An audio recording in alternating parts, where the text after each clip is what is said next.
Perfect. Hello, everybody. Welcome to the lectures of microservices. Um, we are at University Kassel. It's winter term 2020-2021, and it's our sixth or seventh lecture. I think it's the sixth. And today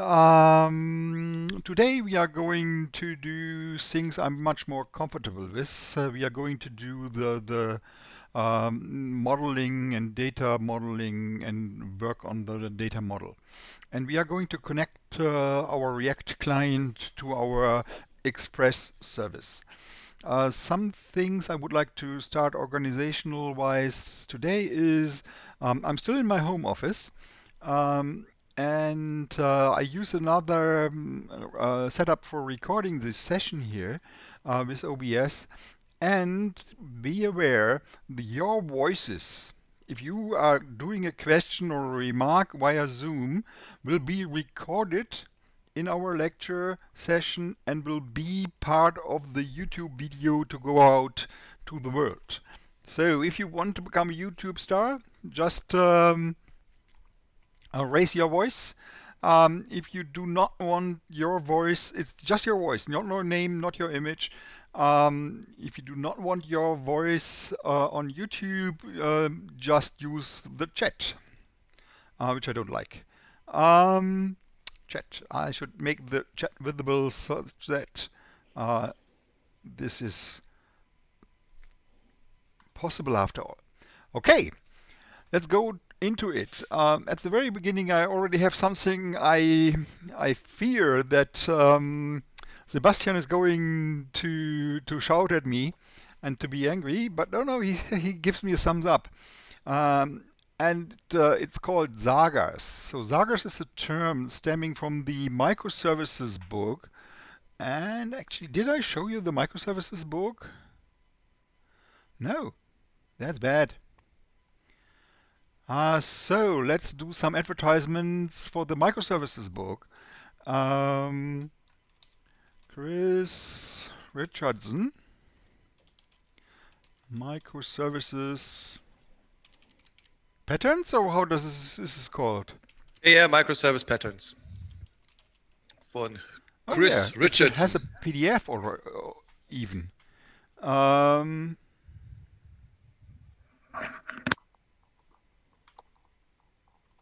yeah, so There, there, cool. there should somewhere an GitHub repository where you can find the PDF and where you can read it.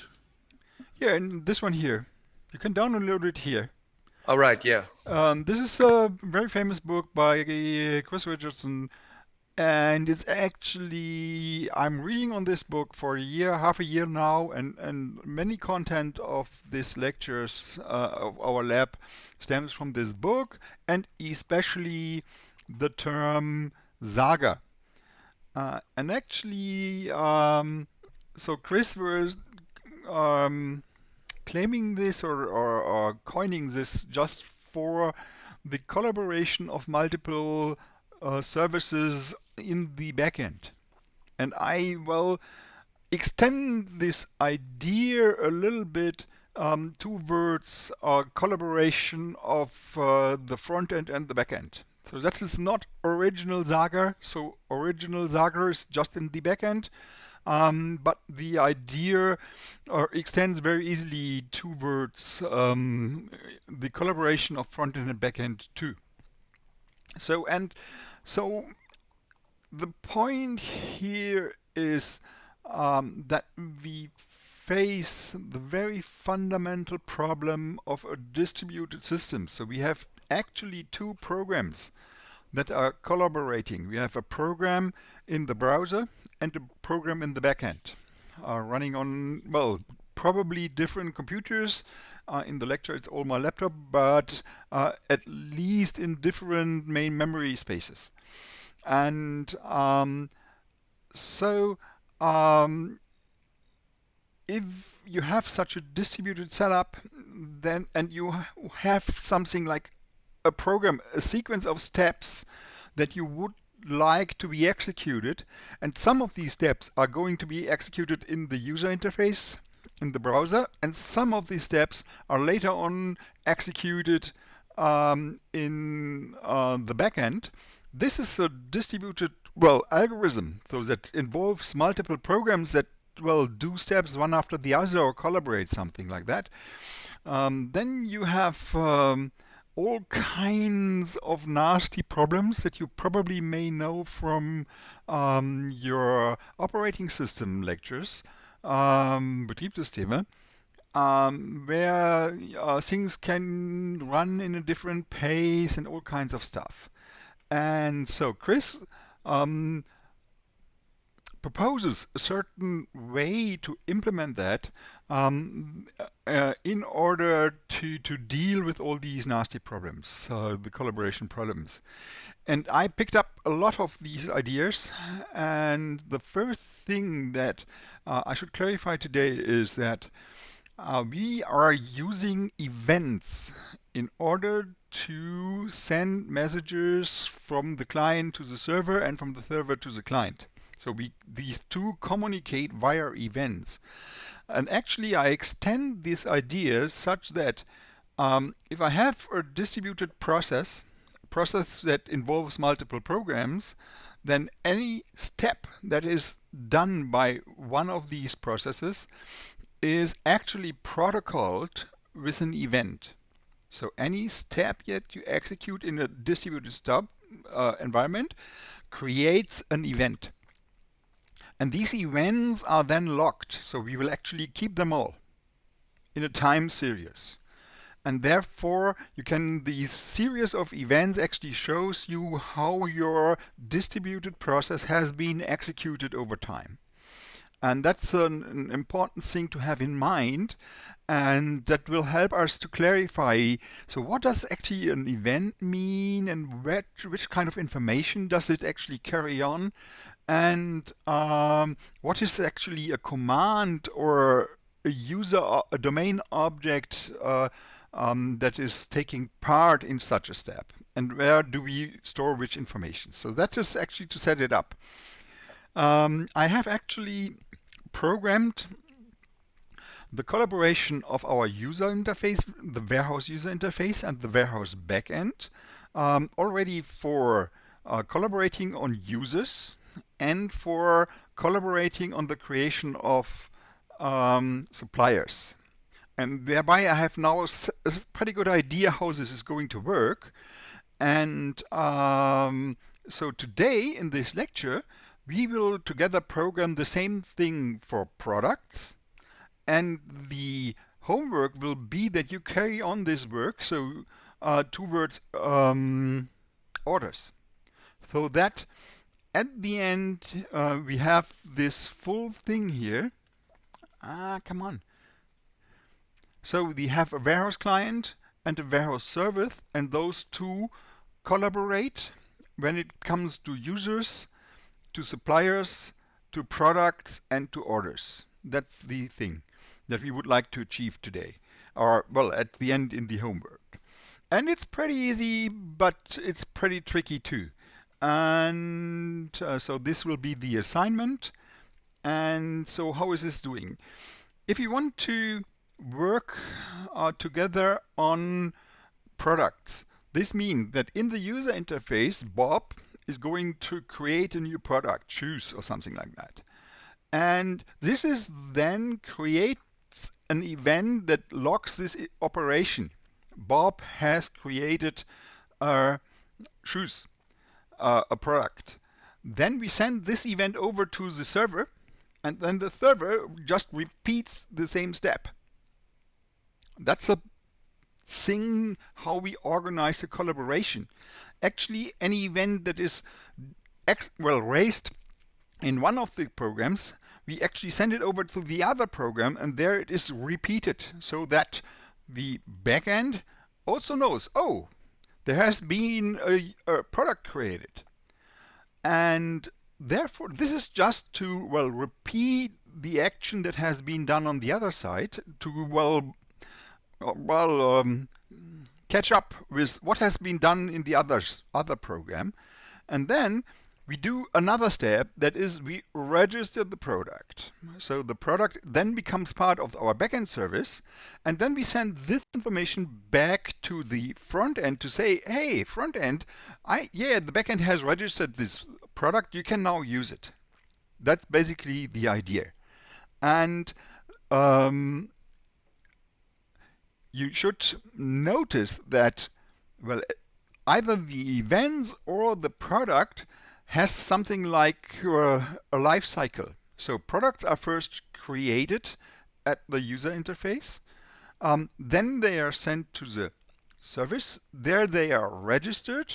And later on, they may be removed and unregistered. Actually, removing and unregistered are again two steps because the removal will be initiated in the front end, and then it will be acknowledged in the back end. So actually, most of our Sagas, or these distributed processes, have something like a finite automata in them that is actually describing the states that the whole distributed process or the distributed workflow is executing. And these state information actually protocols, okay, we have now reached this uh, uh, step of the execution, now we have done this step, now we have done this step. And so this is just to set up your mind. And then we have a little bit a look into a detail. I have prepared a monstrous slide here. Okay, this is our well, let me make it even smaller. This is our event storming picture, you probably recall. Here we have on top all these business events, and now we are refining the very first step that the user is registering. That was refined here, and somewhere here Bob adds the new product to the scene. And this one is now refined in this area of my protocol here. And so we go into more detail of Bob and the warehouse collaborating, and I'll try to enlarge this.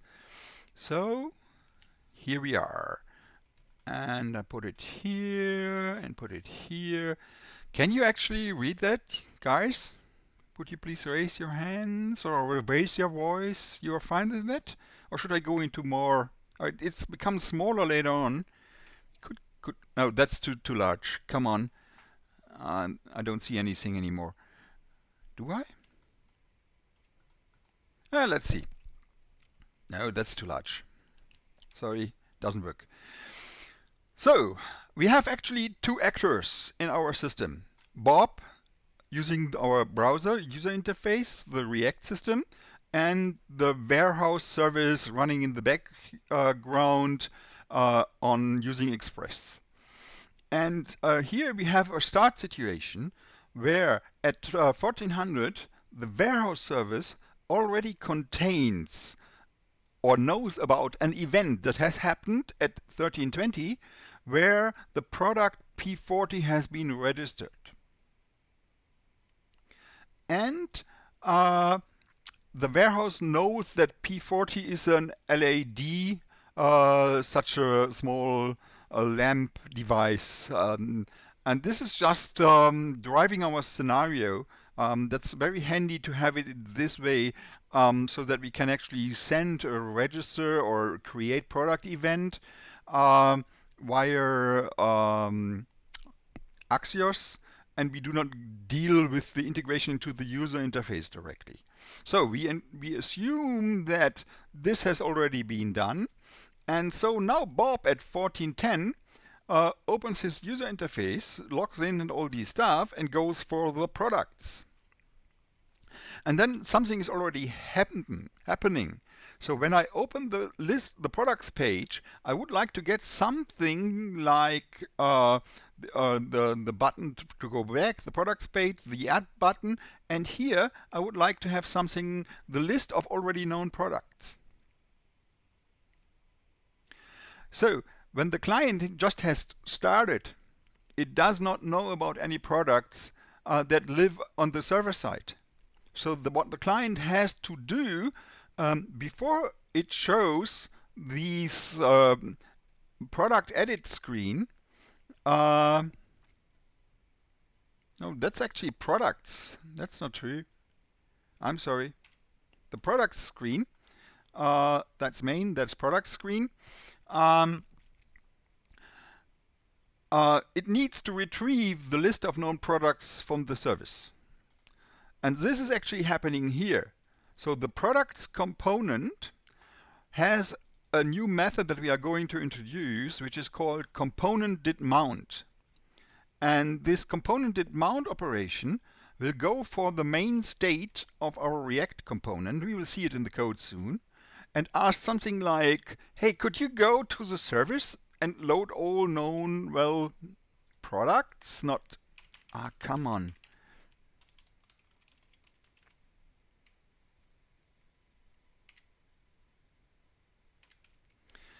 Would you know all?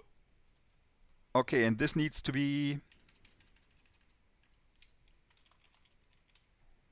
products. Yeah, we want to do it for products. Uh, then the service will actually get this request, retrieve the list of known events that are related to products, and send those events back to my client, to the browser. And then the browser updates its internal thing here, and then therefore it knows about the LED now. And then if I show the products page, I get this entry here. And so this is what we are going to there are more steps coming on, but let's start this part of the scenario, and we actually start with this area here. So finally we can start the code. Enough of slides and bullshit. So here is the code, and actually we need to enlarge this a little bit. Is this okay? Can you read that? You got everybody raises his hand. Cool. And I'll try to put my. No, that's still fine. So please remember me that I move my image. Let's move it up and put the code down. Then that's probably better. Okay. So what we need is something different in our Cypress tests. I actually have reorganized my Cypress tests a little bit. Cypress, here is. In integration, I have removed all the examples for a certain reason. And I have now 3 different tests. I have the server test that is just doing all the communication, or the part of the tests that we have added last week in order to communicate with the server. Come on, man. Here we are. And so it has something like post a query and test whether the response is what I expected. Post another query, test the response. Okay. I'm running these tests as a test suite now. I just said, oh, please run all my tests. If you do that, it will first of all run all your example tests. There is Cypress, when you install it, it comes with some 50 examples to show you what you can do with it. And then you say, oh, run all tests, and then all these example tests run, and many of them fail, and it takes quite some time. So I just remove them. And removing them is done in Cypress. In Visual Studio Code. I just, here was an example folder. I just removed the whole folder and then restarted Cypress, and then it's all gone. Okay, and then you can. There should be one more thing here. So, and then your Cypress window looks like this. Only those 3 specs are remaining, or the old warehouse spec has been split up into 3 different tests. One for just the server communication, This one here, the warehouse user spec, uh, is for the user stuff, and the warehouse spec itself is for the main parts. I should actually, well, remain rename that. Oh, we can actually fold that. Oh, that's cool. So now I have executed all the tests. So the uh, exchange with the data where we register Bob and Cora, and then we query for users and test whether this all works, so that we know that our Exodus things do what we expect, and that the service does at least respond. That's actually the parts that were homework for last week or assignment for last week, and okay. Then there is this user management. There I changed that and we will have a look at it. I pre-registered Bob and unregistered Kali. I'll come to back later to this point. Then I let Bob visit the enter page, only log in and log out. Then Kali logs in, registers because Kali is not known. So Bob goes directly to the login page. Kali is going to register, and then he is or she is is logged in. Okay, so these are the boring parts, and I actually split them apart from the main functionality tests, and these are following here. Here we again pre-register Bob. The point is that we have those three tests, and we do not really know which of these have already been executed. So if we restart our backend service, it is just void. It has no information yet. And if now Bob tries to log in, he will be sent to the register page. Clear? You were looking a little bit concerned, guys. You're still following? Fine. Give me some thumbs up. You're still happy, and you know what I'm talking about. Um, let's just have a look in the code. That's easier. So, the one that we are going to work on today is this one here. Yeehaw. Is this big enough? Can you read that? Or is your... Yeah, okay. So we start the user interface as usually. We pre-register Bob, which actually means that we have the password, hash it, have the user data transfer object with email, name, and the password hash, and then we wrap it into an event. And I have actually extended the event type. It has more features now, and you need to do that too. It has still a topic, and we are addressing an operation in the field of users here, or logging a step that is related to the users topic. It has an ID of the object we are dealing with, which is Bob at www.com. It has a date. We have had a number there. Numbers don't work. We need a date. And I want the date in isostring format. This is year, months, day, a T, hours, colon, minutes, colon, seconds, dot, and milliseconds, and a Z for Greenwich Mean Time. So we are going to store time and date in a string format, and we will using the International Standard Organization format and nothing else. You could use a long integer in order to store date and time. So the long integer counting the milliseconds since 1970. That's a bad idea because those numbers are quite long, and you can't actually, it's very hard to compare them, and it's hard for humans to read them. And therefore, so it's hard for the humans to deal with these long numbers. And for humans, it's much easier to have this string format here. And so the string format does not use that much more memory space, and it's human readable, and it's facilitating debugging. So I like that much more. Do never use long integers. Always use a timestamp. So time in this string format has a problem that it is different um, in different areas of the world.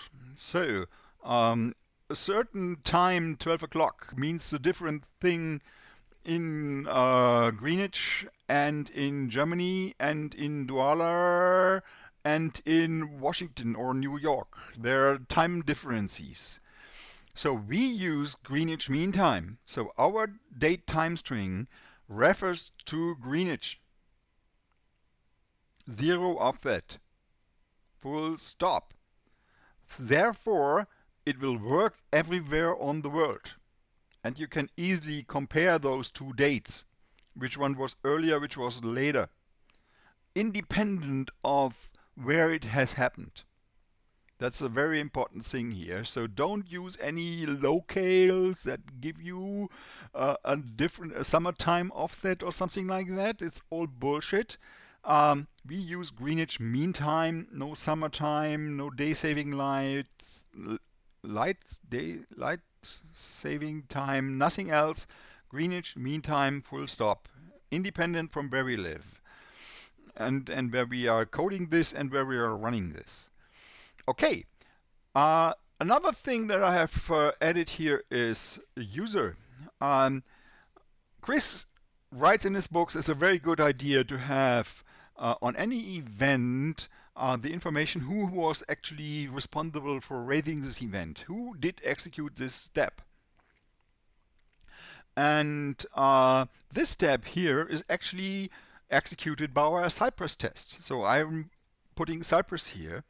And in the user interface, I will use the name of the user. So there will be Bob or Carly or Dora or whoever, or Alice or whoever does Aisha, Eric, who knows.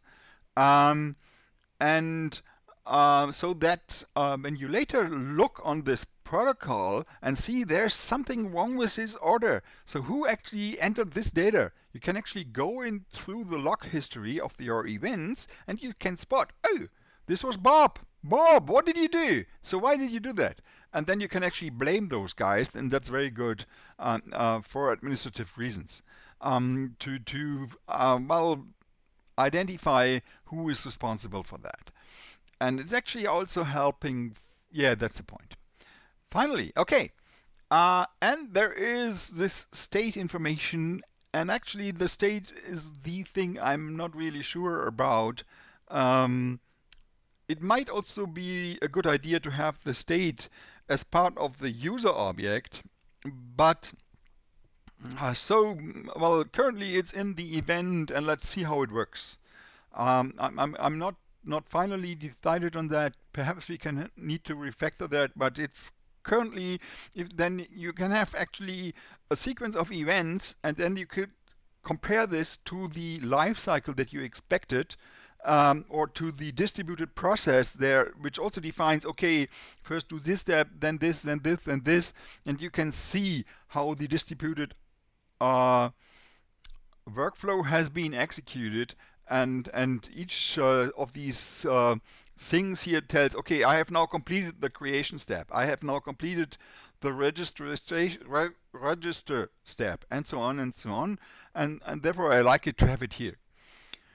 That's the current thing. So, and then there is payload still, which is the user DTO object that is specific to this kind of event. We will have events for products and for suppliers and for orders too, and they all share this part of information. This is unique throughout our whole system, and the payload is where they actually differ. So I do an Axios post and send this to localhost 34560 AP submit, which is the thing at the server side. Let's close some of these. We don't know these. We'll have that one. Okay.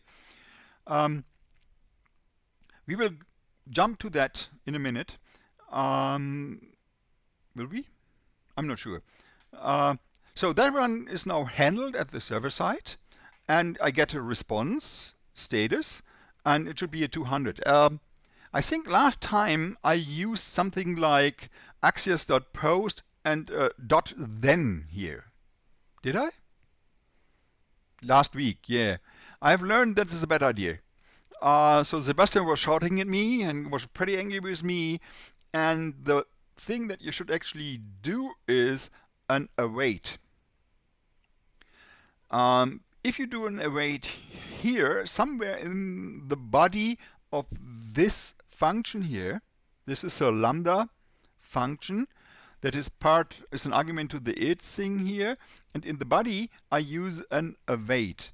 Then you need to do an async ahead of the function declaration, and that's here. And as soon as you have that, you can avoid this then thing. So the then thing gets another lambda as a parameter and executes it as soon as the pose has been finished. So the pose is actually a client-server communication. Client-server communication is quite time-consuming. So these steps here and these steps above here are running in microseconds. You can have several million of these steps executed, lines of code executed in a second. This thing here will need, oh well, at least 100,000 times more, so you can have 10 of those per second, or perhaps 50, 100 will be hard. But you be ready that it may take several seconds, this single line of code, to execute. Because what actually depends on where your service is running, the backend service that you are going to contact. It might be necessary that you go through. Well, you're living in Douala. There will be, probably a major access point in Douala. Then you have some cable that goes. No, you will go to the satellite, which is actually 2 seconds. Then you go down to, well, New York. Then you go to the computer of the NSA because they are recording everything. Then you reach your final server. There it is computed. This may be very fast. And then you travel all the way back. And this will take 5 seconds. So up to the satellite, down from the satellite is it's 2 seconds each. And it's actually 4 times. Well, you have ping times to New York. Sebastian, what would you say? 5 seconds ping times? Yeah, so something like that. So from Germany, I have no idea from Douala. So, and those 5 seconds, your Cypress test would not be able to do anything else, or your user interface might not to be able to do anything else. And therefore, JavaScript has a very special idea of how to run parallel things. So JavaScript is by definition, well, all the implementations I know of are single-threaded. It is only one thread that executes things. However, when it runs into things that need very long time, it says, oh, I have no time to wait for you to reply to me. And so let's say here is a so-called promise, which is actually a piece of paper or a small object, where, okay, please, this is where I would like ask you to deliver the results as soon as you are ready. So actually you say, look, there is at the billboard, there's a certain place, and if you are done with this job, put it on my billboard, I'll spot it, and then I'll grab it from there. That's a good thing. So as soon as we run this post thing, the computer will actually say, oh, I do not wait for it. I just assign this place at the billboard, and then I go on and do the next steps. Unfortunately, we would like to, well, analyze the response. So we actually tell the computer, no, no, no, please wait for the response. So, and actually then the JavaScript engine will stop execution of this operation here and says, okay, keep there, have an eye on the billboard, I'll do something else. And actually, this async here above means that, okay, I have some other jobs that do not have this await for response, and I will pick up one of those tasks and execute that one. And as soon as I'm finished with that, I will revisit this await thing, look at the billboard, oh yes, here it is, and then I continue this one. So it has a kind of scheduler which has multiple tasks, and usually such a long-running task spawns a new task, and the JavaScript engine goes on with the current task. So then I have actually and spawns means it creates a task card, well, initiates a little bit of it, and then it puts it on the back of his stack, and then it takes another task to compute on. That's the best thing I can actually explain to you. So if we do the await here, this line is executed, well, not before really the result has been posted, and therefore this test is not going on. In the access post then fashion that we have used last week, the test would go on execution. The expect would have been in this lambda that is in the then, and so the test would go on. And actually, the test would already show you green, and I've finished execution even before the response from the backend service has been delivered and analyzed. And then, oh, it's already done, and oh, all my tests are done. I finished the whole process. Ooh. And no one is waiting for the response any longer. And there are nasty things happening. So a good style is do not go into this rabbit hole, but put an await here and wait for the reply and then do it, and then so the test will actually wait, and that's what we want. Okay, so we have actually sent this event that asks to create Bob. And then and this has been done. We have waited for the server to do this, and then the server should now know Bob. And if we now do a login here with a query, no, we ask the server with a query, could you please send me the list of all users? And then I get response data. And now this is actually an event list. And it is sending me for each ID that is registered under users, the last event that has been logged. And this event should have the state registered because the user did this. I'll show you soon how this is working. And the name should be Bob. And well, last week I had here some test like, oh, this event list should have exactly one event. Bad idea. If you run other tests in between, each of these tests will add information to the backend service. So for this user registrations test, it will register Bob and Cora or Dora or something like that. And I have Carly in addition and all kinds of people. So I run this here, and the other task has already been executed. Then my service knows 3 people, and I get 3 of them. And so I need another kind of test. And here I get a list of events, and I do a filter. Usually I don't like this kind of stream programming, but it's pretty elegant here, so let's do it.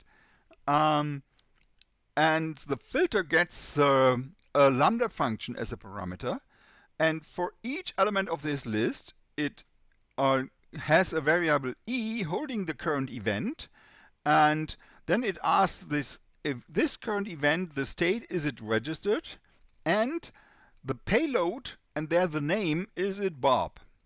And if this condition holds, then The event is added to a result list.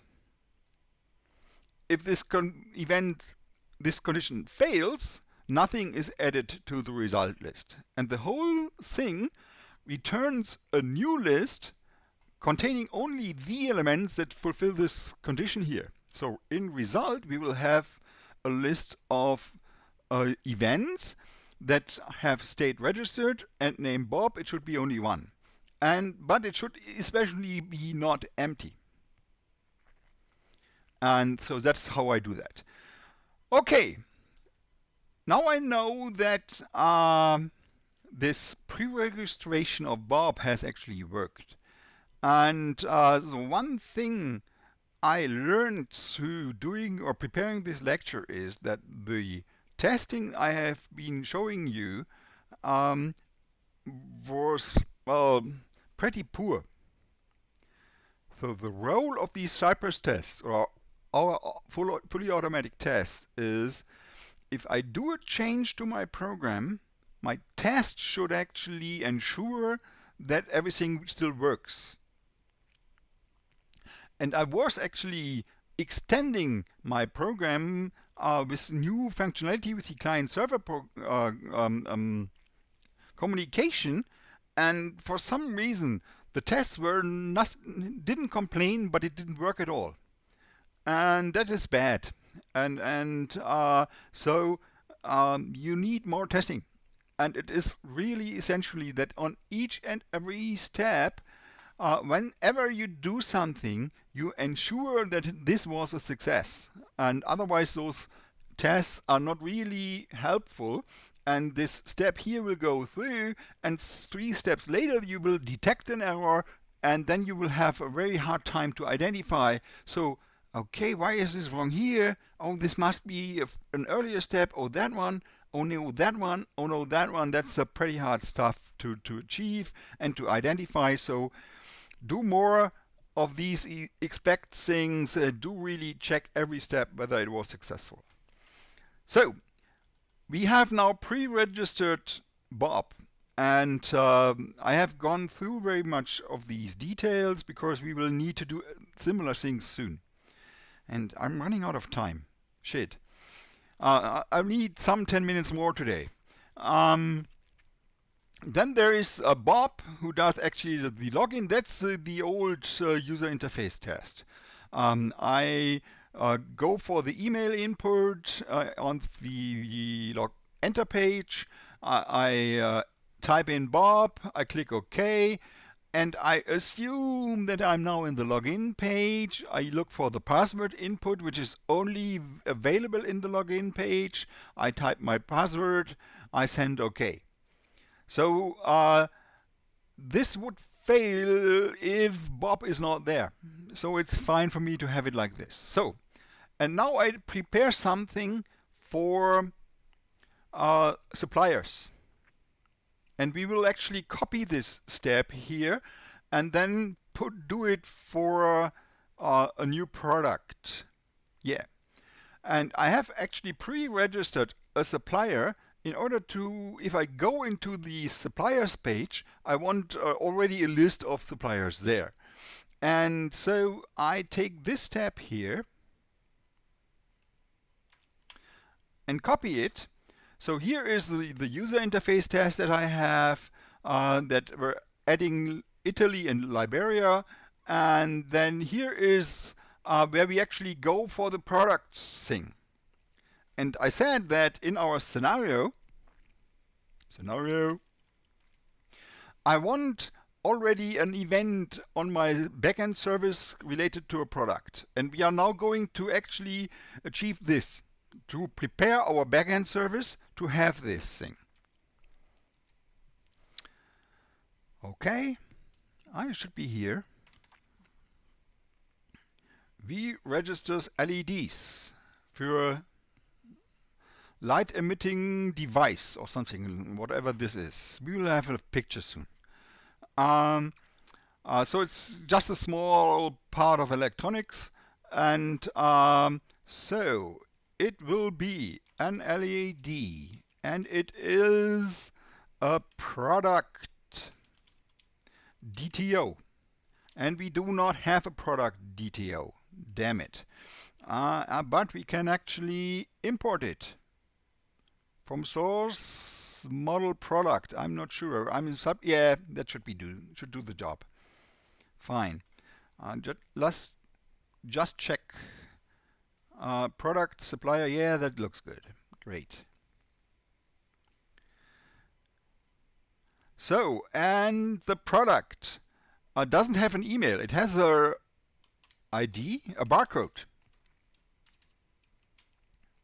And the barcode should be P40. This was in my example, so it's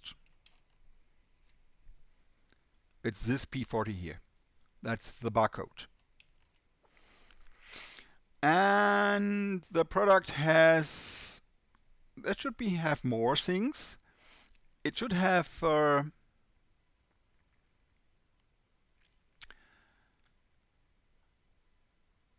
image URL is missing, and it should have our name. It has. Yeah, okay.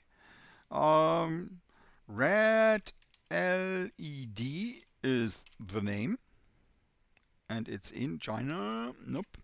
It's a red LED, the product, and it should have an image URL, which is products slash. Let me check. No,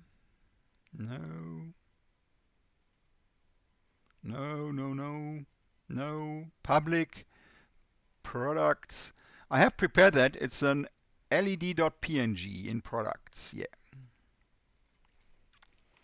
led.png. So I have prepared a picture for that, and so now I'm able to refer to that picture.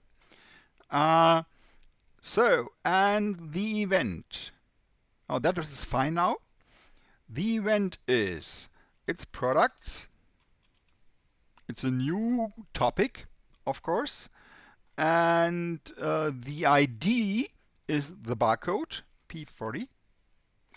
And still the same date, and it's still running by Cypress. It's just created, and the payload is LED, the product DTO that we have here. And then I send this to submit. I love it. Okay? In principle, this step should have been executed successfully. Well, actually, we should test it. Do we test it?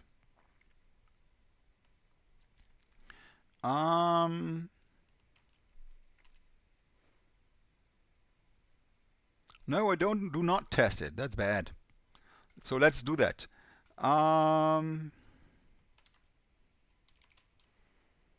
Should we? Yeah, we should.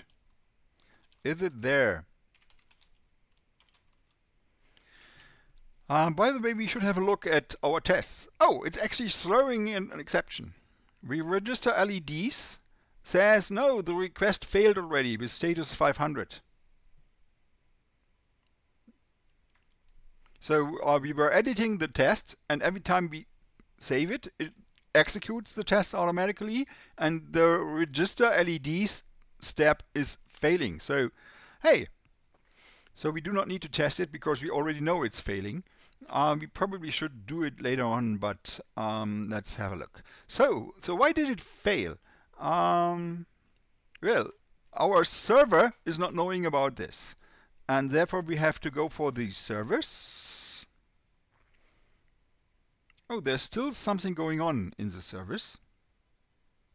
Why? It probably has executed the test again. Did it? I have no idea. So now it's calmed down. Let's go for the service. Close the warehouse. Go for the server warehouse. Go for source. Go for the index TSX business model. It must be the submit handler. Let's have a look. In the testing, close, close, close, close, close, close, Close, close. Here we send a request to our service at API submit. That was the step that failed. This is in re-register LEDs. This thing was failing. And so now let's go for the index.ts. This is where the submit request is received at our backend, and we call the submit handler.handle. And so we go for the handle operation. And yeah, here we are. Are we here? So why is this so big? Oh yeah, I know. So here's handle. Okay, the handle method last week was pretty complicated. Um, and we were reading the incoming data chunk by chunk and then combining it and then do a JSON parsing. And then actually Sebastian was shouting at me and said, you should use the body parser. Yeah, I'm old, but that trick I was able to learn. What you do is you append these two lines of code to your index.ts, telling app to use, I'm not sure whether this is needed, I just grabbed it from some website, and this is to say, oh please do turn the body into JSON yourself. And this actually tells app, which is the Express, the app, here is the Express thing, to deliver the body of my thing already as JSON. And therefore, I can now just say request.body and I get a JSON object of type any. I do not know anything about this. I can actually print that on the console, and I know it's an event. So my submit handler tells, oh, I'm receiving on this submit only events. Therefore, my service, my server warehouse, needs to know events too. And I have this in the, so this is the server warehouse. Ah, damn it. Close everything. This is the server warehouse. There's the source. There's the indexing. There's this business model. There's query handler and submit handler. And there's a model folder.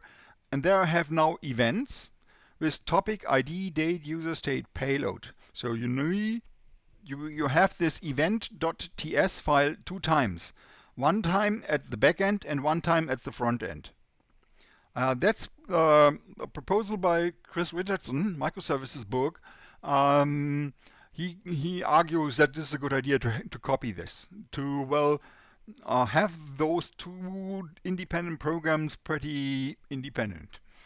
And so we just copy it, and okay, that's this one. Submit handler. So we know it is an event.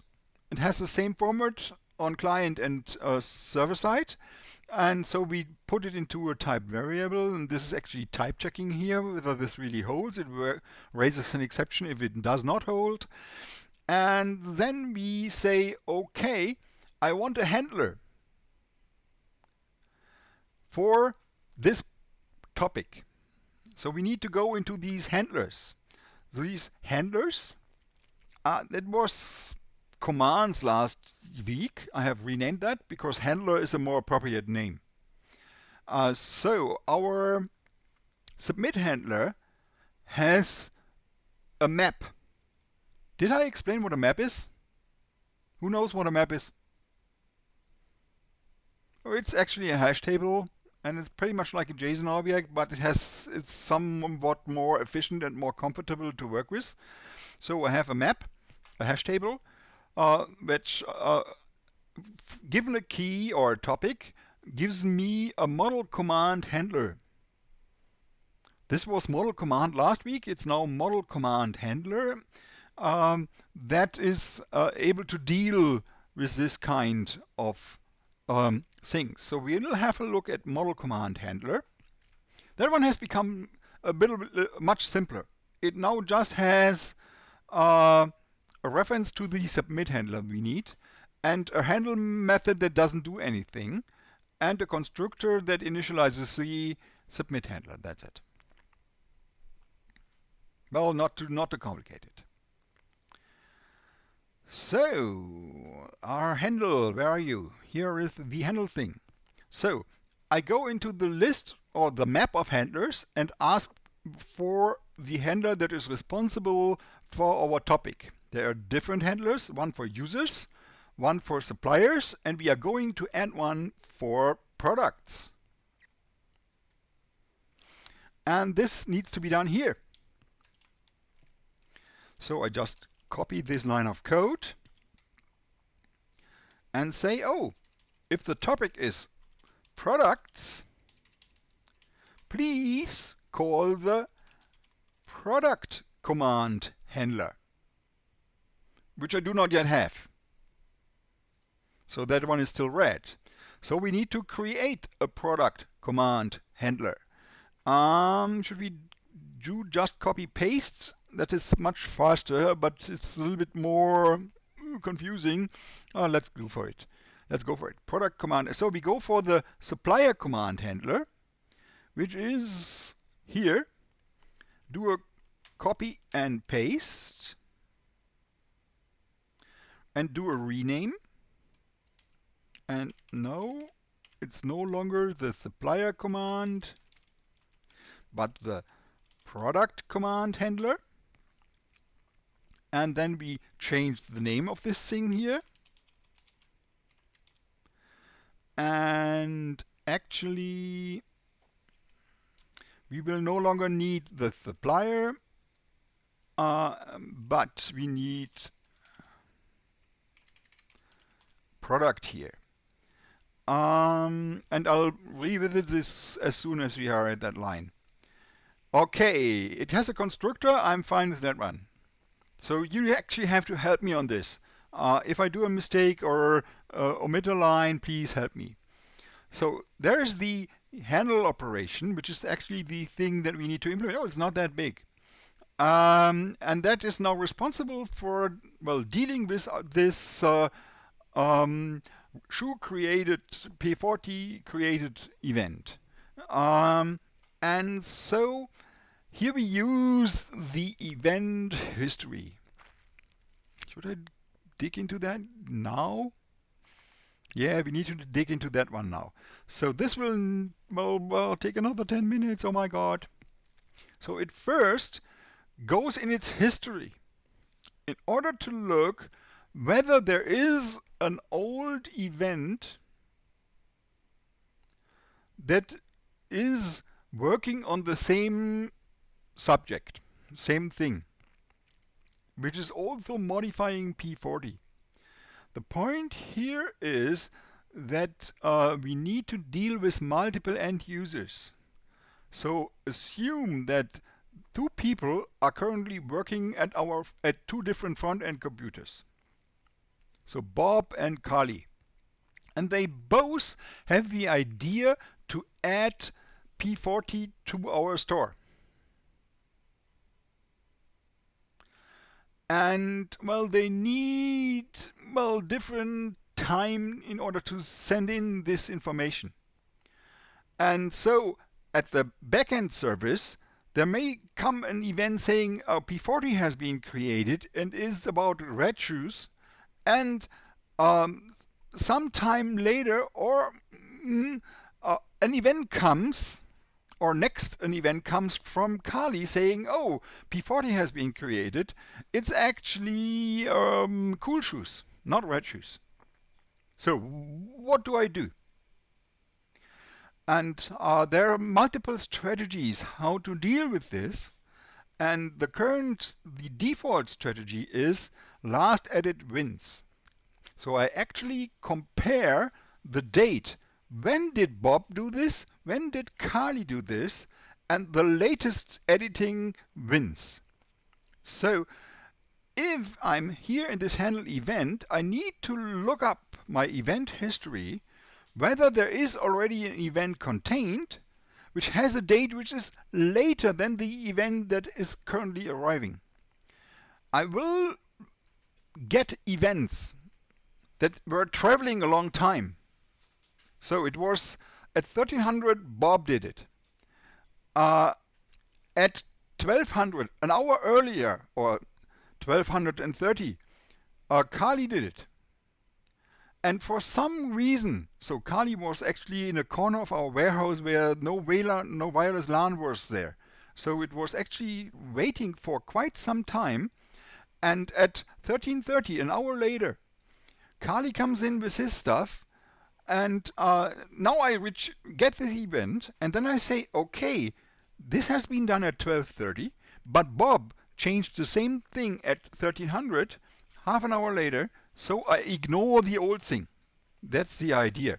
Um, this actually happens also if, imagine, so Bob is doing something and entering something, and he sends it, but it is not really delivered to my backend service, and then his device dies out of battery. Or he's no connection. So he just picks another device, logs in again, does in the edits the shoes thing again, sends it to me. And so for some reason, this event that has been done on the first device comes in late after the second device event, and the first thing is contains some errors that Bob has already corrected on the second device, and therefore you would like to keep the second thing, and also that the event comes in late, you need to deal with it. So this is a complicated thing. Damn it. It was easier when I was thinking about it. Okay, I'm dealing with these kinds of problems for quite a while now, and if there are multiple events and they come in the wrong order, you need to really do something about it. And this is what the event history is good for. And I will go into that one. It looks up for this topic and this event ID the history of events. And if there are old events, so the length is greater than 0, it's not empty, we get the last of these events. They are ordered by time. And if the date of this old event is greater equal, it's ISO string format, you can actually just compare them on a string base, then the current event date, then I say, oh no, I have already an event that has been raised later, forget about your event. And therefore, I do just return. I reject this event. I do not handle it, I do not accept it, I do not execute it, I refuse to do that. Whew. Okay, we will have a short look into the event history. That's not too easy. Actually, event store is a map where for a given topic I get a map where for a given ID I get a list of events. That's my event store. It's really complicated. I can't do it in a much easier way. That's the way. Okay? And it's initialized just a new map. So if I ask for get latest, for what did I ask? No, I don't need that one anymore. He asks for get event history. I need to do some tricks. So I have actually a topic and an ID. So I go to my event store and ask for the topic, and I get a topic map. So it was a map where I can ask with an ID for a list of events. Maybe there is no topic map. So it's the very first time that I do something with products. So there's no product, nothing stored in this map for any product. And therefore, if it's empty, I would just return an empty list. Done. So there is no history for this ID. If there is a topic map, I ask for the current ID and I get an event list. And well, perhaps there are already product events, but not for the product, not yet for this ID. So then this one will be empty. And then I return again an empty list. Or I return, if it contains something, I return it. Pooh. And we have some more of these, this one here, and we will revisit it as soon as we are here. Okay? Beware, you need to implement this too. You need to have such an event store and the accompanied operations too. So you need to have to look into this. Oh my God, this is complicated.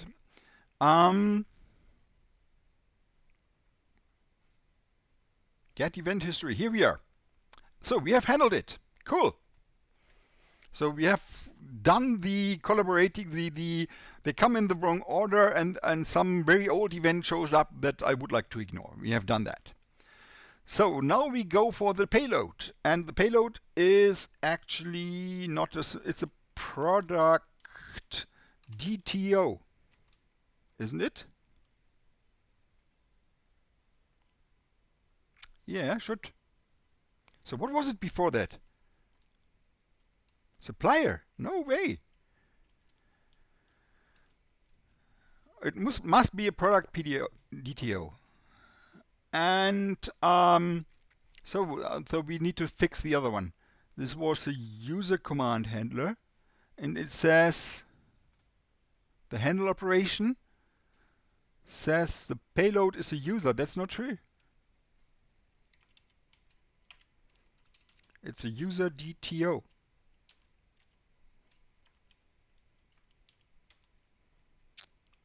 Damn it. Okay. So it's now a product DTO. Now it complains, I do not have a product DTO. I said, oh, you should. So I have users and the suppliers. Oh no, there's no product yet. I can copy this from the web warehouse. I go for web warehouse, source, model, product, please give me a product. Product. Copy.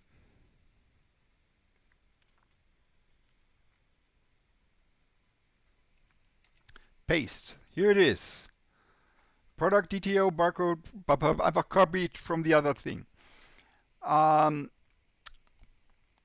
So the software engineers out there will become more and more concerned about this copying about things. Actually, it's really not bad. So what the client and the service really need to agree on are these DTOs. The actual product thing could differ. And that's a very important point. So the warehouse backend may store more information about a product than the client needs. And therefore, it's really handy to have those two independent declarations of these types. You could actually have these ones here at only one side, but it would create a coupling between the two projects that you do not want. Okay. So now I am able to import this. Add product to existing. Great. So we have now the payload from the event. And then we look for, well, and yeah, I should have a comment to this line. And so what do we do about this now? And this depends on how far did we go in our distributed workflow. So the distributed workflow is, in the easiest case, a sequence of steps. And so the backend service where I'm here now needs to do a certain number of steps. And actually what we need to know is we need to identify where in the whole sequence of steps are we, and what is expected by us now. And so the guy that takes care of where in the process are we, or where in the saga are we, and which is the next step to be taken, and or the next number of steps to be taken, that's called in Chris Richardson's book an orchestrator. Am I right, Sebastian? Hey, Sebastian is giving me a thumbs up. And so what we do here now is we do the orchestration. We actually, well, tell the things what is the next step to be executed in our distributed process, in our Saga. So these product command handlers, or these command handlers overall, are somehow our orchestrator objects. Yeah, so we are not sure about it. So, but it's the way I have, well, put it together in my head so far, and so it's close to the idea of Chris Richardson. So, and so what we do is we have a finite automaton that says if I'm in this state, then I do that. If I'm in this state, then I do that. If I'm in this state, then I do that. Um, and this goes through the life cycle of the corresponding product object here. So if the state is currently just created, I say, oh, it has been created. This is a step that is executed at the client side. So what I do now, I do register it. And I say, oh yeah, cool. I know what I need to do. I register the new product. And therefore, I go for my submit handler. And I use a model editor here. In the last week, the submit handler actually had some of the application logic, and I decided that's not a good idea, and I go for the model editor now. So let's have a look into the submit handler. And it has handlers, the event store, and a so-called model editor. And so we will have a look into the model editor. And this one has these have user operation, remove users, get or create user, get from users. Albert, Yeah, can you please show the query handler TS again? the query handler TS. Query handler TS. Yeah, easy it is. Easy it is. Thank you. Yeah, we can have a look at it. Well, actually, come on. I'll show you in some 10 minutes. I'm running out of time, so why takes it so long? Submit handler, model editor.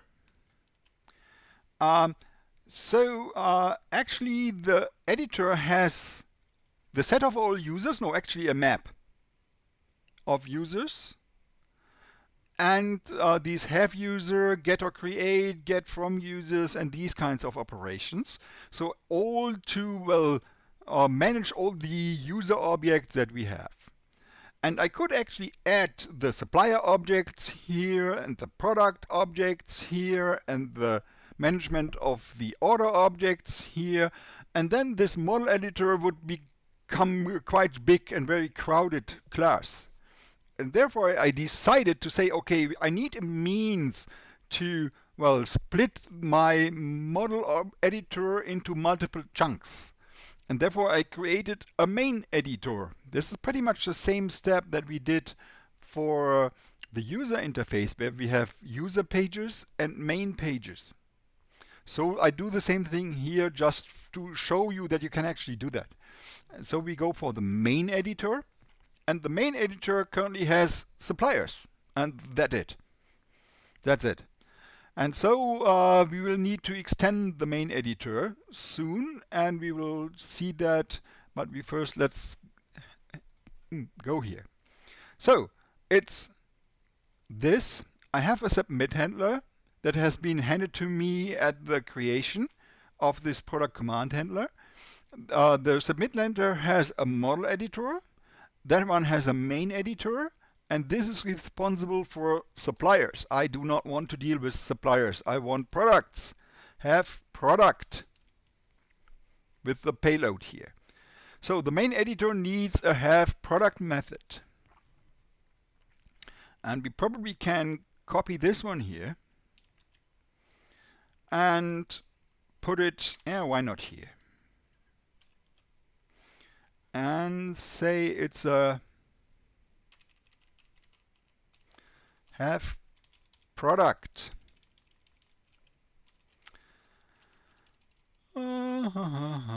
Product. Sorry.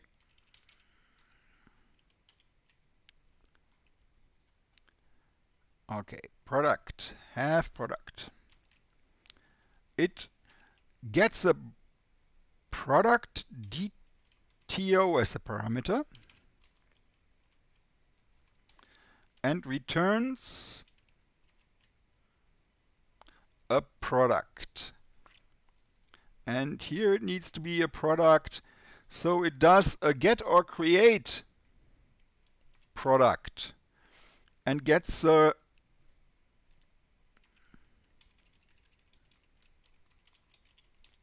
product DTO object. And it's not the product DTO email, but the barcode. And it does not do completion because it do not know about product DTOs. And therefore we need to import product DTO. And we need to import product. And then we can have barcode completion here. Great.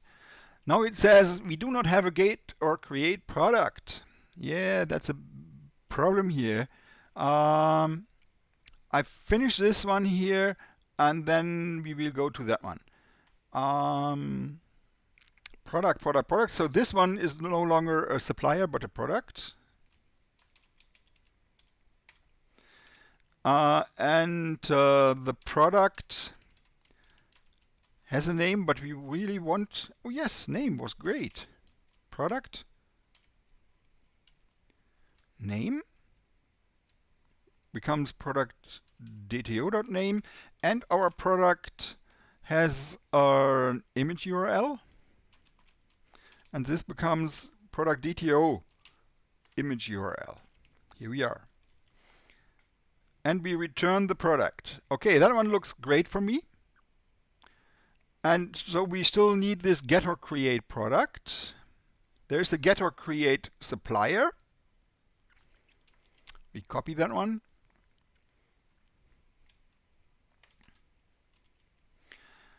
And just do some little renamings. So it's get or create supplier. And it has a barcode. Damn it. F2 barcode, which is a string, and it returns a product. And we need a F2 a product. And we need to go for this dot suppliers. No. Products dot get via barcode. So we need, well, the extension. So we copy this line of code and call it products, and it's a map of product. Are you still with me? Anybody here? Okay. Ooh, I lost it. New product. So I asked this map of products, do you already have this barcode? And if there is no entry yet, I create a new one and I assign the barcode and products set barcode product. This set operation actually adds the product with this key to our map. And I return it. I actually want a little empty line here. Oh, fine. Done. So we will probably have to revisit this soon, but for now it's good. Product command handler. Hey, this one is done. Cool. Only some left. Okay, I really need to some more time. So I will really take half an hour extra. Sorry for that. Now, this is much more complicated than I expected it. Okay, so now this point here is important. Next line. I say I would like to register this event. I got an event that the product has been created, and I would like to put it into my event store to lock the history. So I got it, I accepted it, and so I'm going to put it in my event store. And the put event store thing is a little bit complicated. Is again this thing with the topic map. I ask my event store, do you have a map related to my topic product? If there's no such map yet, I create it. And then I put it in the event store, the top level thing, this topic map. This is topic. Yeah, of course. So then I do have a topic map now, and it's part of my event store. I ask the topic map for the event ID, and I get an event list, the list of already known events for this ID and topic. And then if this list is empty, I create it. I put it into my map under this ID. Under this ID.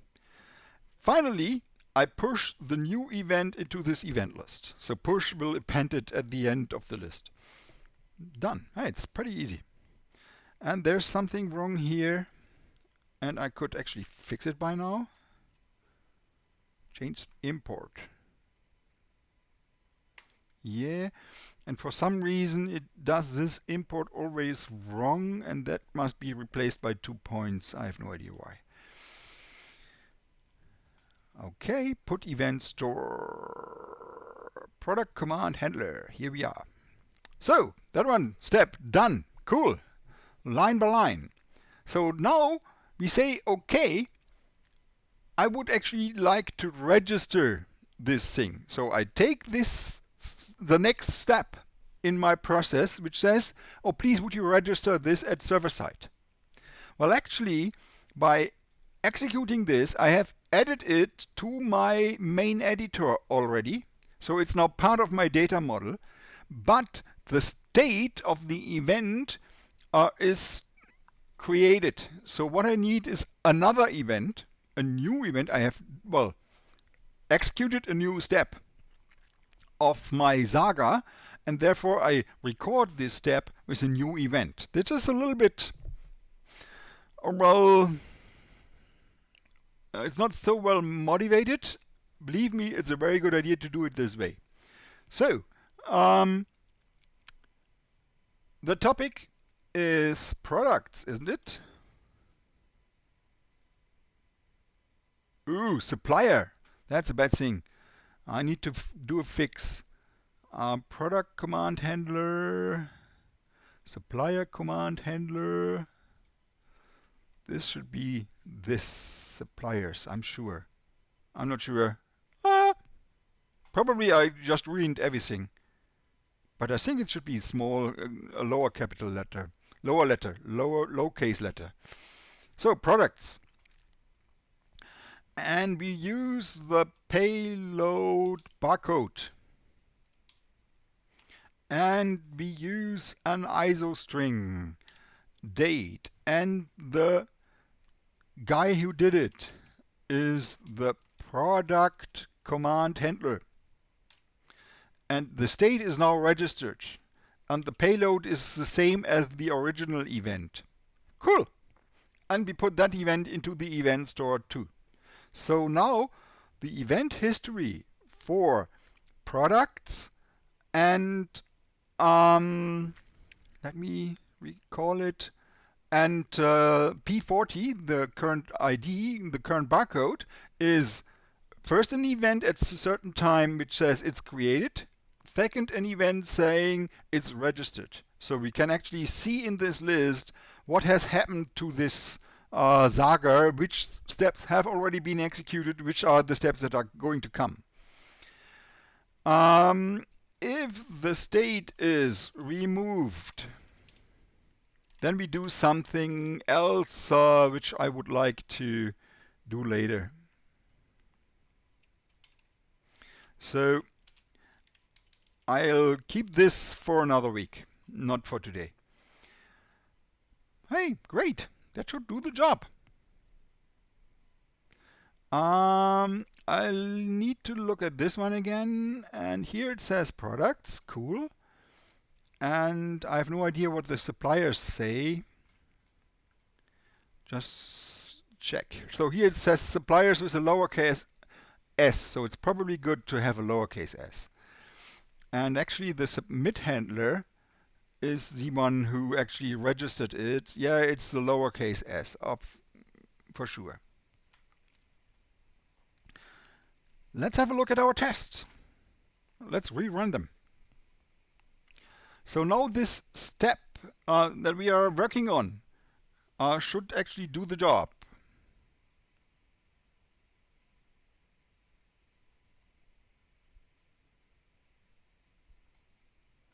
And it should have been, we register LEDs. Hey, that one worked. Cool. We still should test it. And I recommend you to do that, whether it actually has worked. But by now I'm running out of time. And therefore I skip it. So then it says Bob adds products, shoes, and shirts. Let's see. So there's this. Oh, look at it. There is suppliers. That's cool. I go for the products button. I do add a product. Well, actually, this thing here is already wrong. So this is a products page, and our server already knows about the LED, but our user interface doesn't show it. That's a bad thing. So we need to extend this, and we actually should have our test should have recognized that we expect this to happen. Okay, so we have already, this step is done, this step is done, this, and this step is done. Actually, cool. And, well, no, this step, no, actually only this step is done. And now we go for products, and now we need to implement these steps, this, and this, in order to get the things right. So, the products component run, component did mount. It tells us. So we need to go to have a look at it in the code. It will take so long. I'm so sorry about it. We go for the warehouse test again, and then we go for no, yeah. Just have to check something. We registered China. That is the supplier. I just copy from my code. And then we do the suppliers button, and we do Psi contains China. That is the thing I'm looking for. We register. Bob adds products, shoes, and shirts. He clicks the main button, and he clicks the products button. And here,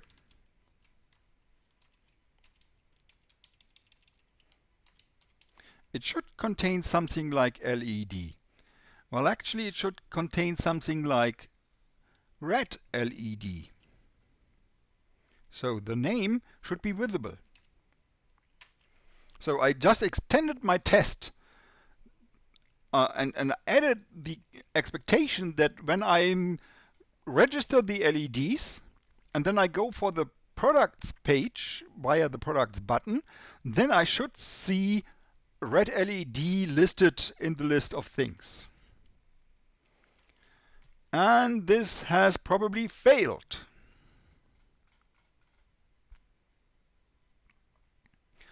Contains red LED, it's not working. Yeah, so now my test is recognizing there's something missing. That's a good thing. So now let's add it. Therefore, we need to go for the products page, of course, our main pages. And I'll grab and copy it from the suppliers, and then we will discuss it. So what we need is this one here. And I go for the products. Currently, it has the constructor and the render function. And here we add a special function called component did mount. So is Sebastian still there? I did identify that. Hey, he likes it. So this is a special thing provided by React. So React, for each component that is showing something on your browser, it goes through a number of steps. The last step of it is render the thing, actually show it. And so what we would like to do is, before you actually show it, please could you load the list of already known users, no, sorry, products from the service, from the backend. And the documentation says, oh, if you do want some preparational steps, do it in component did mount. Actually, it's a bad idea to do it in the render function, because this operation will change the state. We add new products to our state. And changing the state causes the render function to be called. So if you do something that changes the state in the render function, that's a bad idea. It might end up in an endless loop. So don't do that. You do it in the component did mount operation. So load products from server. And it is the products. TSX did mount called. I just added this here because I was not sure when is this called. Is it called? How often is it called? And I said, oh, let's perhaps have this console.log here. And I tweaked my TSLint to not complain about it any longer and don't tell Sebastian about it. And then I actually says, oh, okay, well, this is some operation that is, adding new products to my state. So we are at the client side, and there is the states object that can actually contain our logical model. And so I have decided to have an operation in the main state thing. And I call it load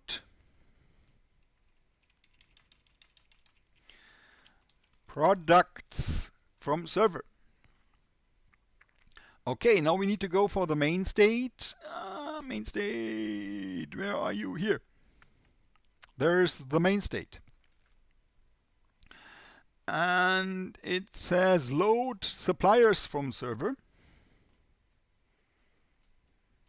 And we copy that one.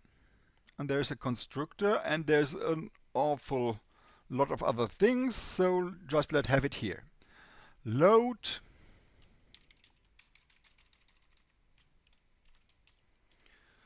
products from server. So what does it do? It creates a query for products. It does a query. So we post this query. Okay. We wait for the response. This will take some time. Meanwhile, the user interface may do something different things. Because I wait for something, I am async myself. And in the thing here, I actually do another await. Because I do not want to, well, render the thing before the things are there. And therefore this becomes async. Yeah, sorry for that. I think that's the upper one. The upper await is not necessary. Is it? Sebastian, could you think about it?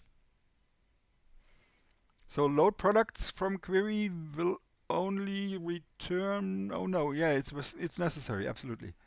Yeah, Yeah, yeah, yeah. you need it. Yeah, otherwise you get a promise and it's not done yet. Yeah. So Right. in order to ensure that it's really done. Okay. So I run a query. And so we need to look at how is this query done on server side. And this is what Sebastian was asking for some minutes ago. So we need to go for the query handler. So it's, let's go for index.ts to have it really clear.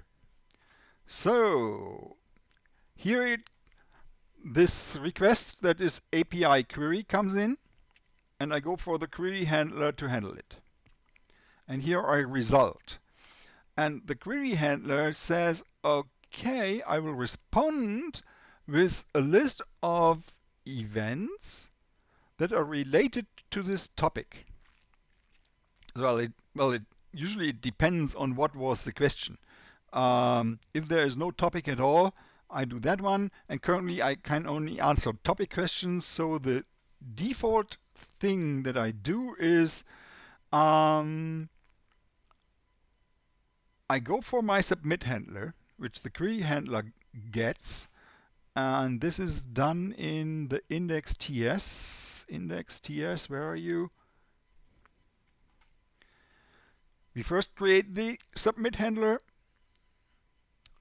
Then we create the query handler and pass the submit handler as a parameter, because the submit handler knows all the handlers and has the event store for some reasons.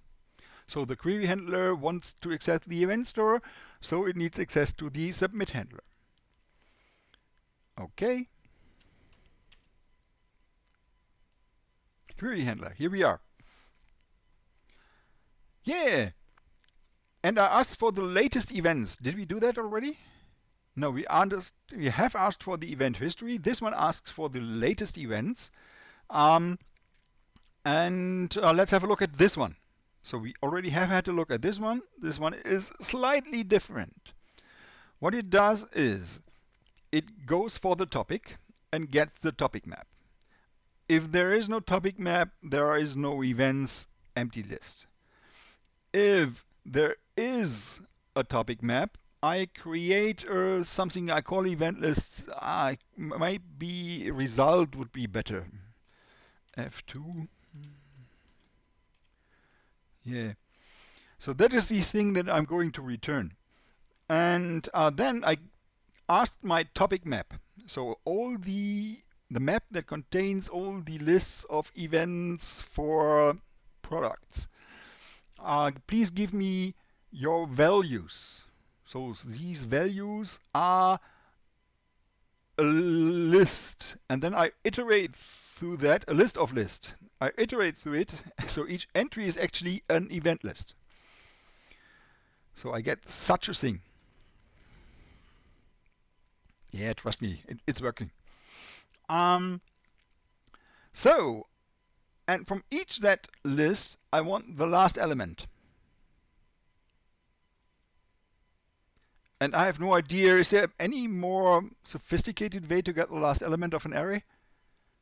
Or, I'm not sure. Okay, and this last element is then added to the result. And finally, I return the result. So from all the event history lists that I have, I just take the latest element, and that is the one that I am going to respond with. All right, cool. Hmm, go back. Here we are. All these change things here really make me nervous. Hey, so this is a very generic thing. We do not need to do different for products, for users, for suppliers, for orders. Implemented once, it's done easy. Cool. There it has been handled. And now we are in query handler. No. Main state. Here we are. Uh, so as a response, we get a list of events for the different product IDs that we know about at the server side. And then we, well, access the data, which has been translated to JSON for us already. So why is it response data? Yeah, and not response body.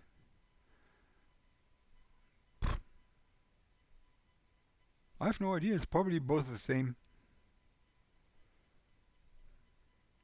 Uh, that one works.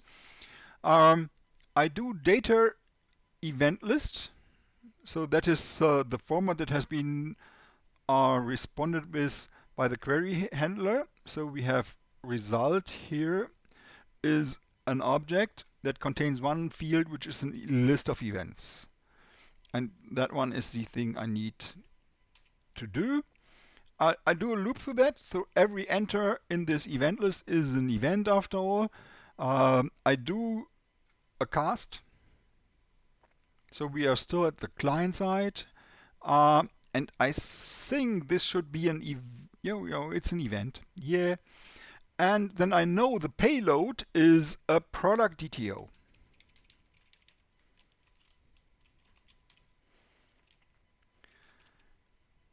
F2, so it's a product DTO.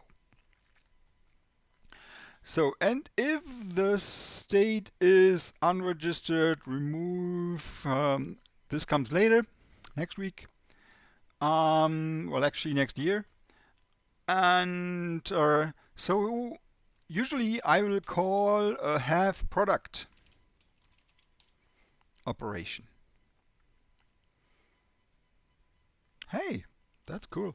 I already have that one. So the main state, main state. Come on, main state has a list of suppliers, products, and orders, and the operations that belong to that one. Have product is here, and for some reason we need to extend this by this dot. Come on. I'm becoming sloppy. I'm running out of time. It's such a pressure. Load products from server becomes this dot load products from server bind this. If you do not do that, you get a strange error message in your test and it's not working. Okay.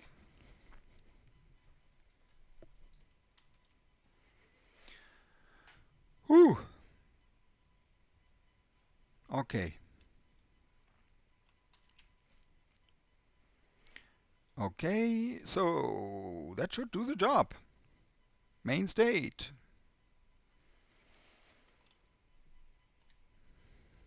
Let's have a look.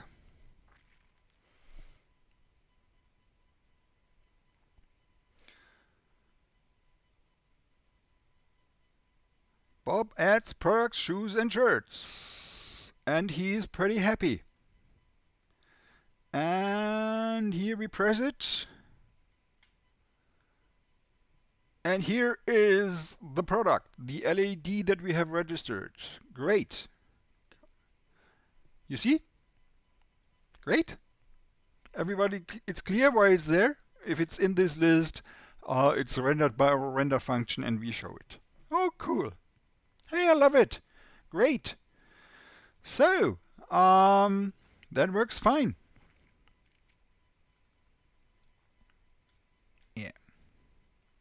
There's still something wrong here. Um,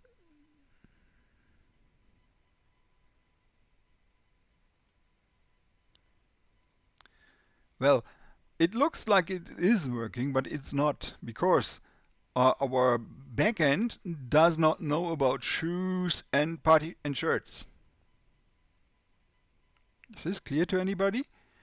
So yeah, if I click on add here, enter something like P 100 uh, demo product um, products demo.png, and I click on this one here. It shows up in this list here, but nobody yet told the server that there is a new product. It's just in the user interface. So we need to add that. And you can see that we need to do that here. So what we did is this one here. There was a query handler. There was a response. This one has been added. So it's on the client side. We have this one. Cool. So now we add a product in our scenario. Let's say P42 cool shoes PNG, and we click OK. And now these steps need to be done.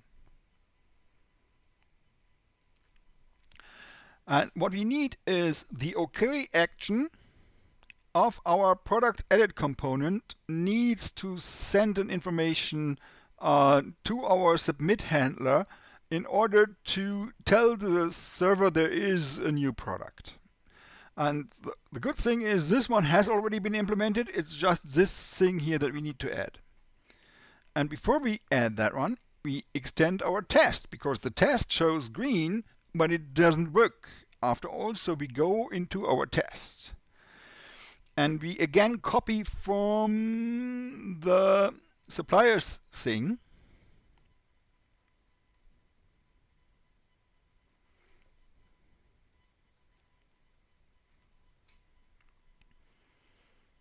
Yeah, yeah, yeah, yeah. And we add something like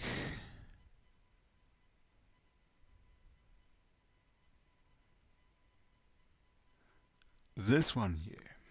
Is this good? Yeah, why not?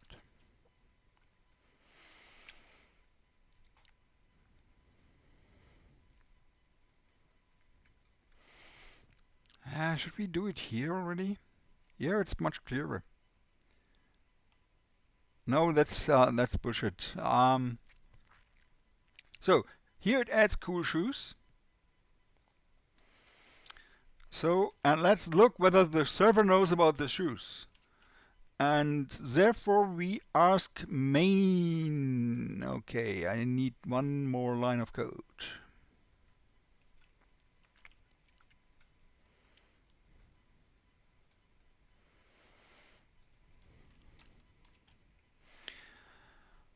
I get the main component. I ask for the current state. And I still do this state then here. I'm not happy about it, but I couldn't do something like await here because this current state operation returns something which is a chainable, and there's some other trick I'm not aware about. If you find out how you could do it in the correct way, please put it in the Discord, and then it could be better. Come on.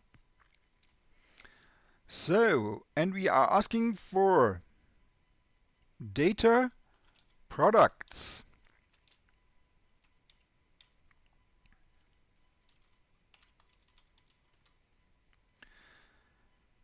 And then we do this filter trick again.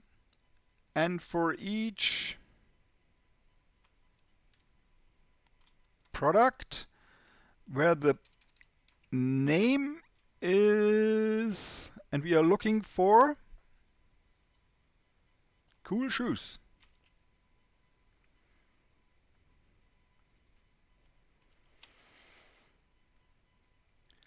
And we expect this list to be not empty.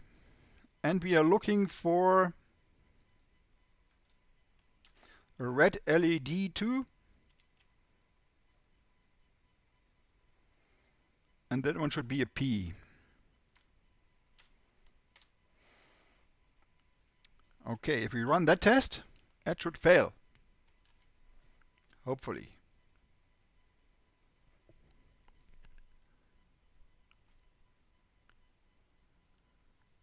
Damn it, something is broken.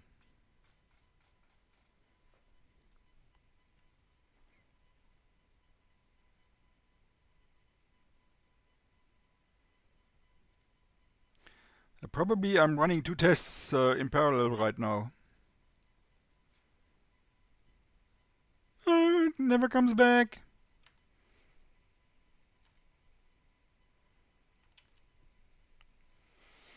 So, damn it. Stop.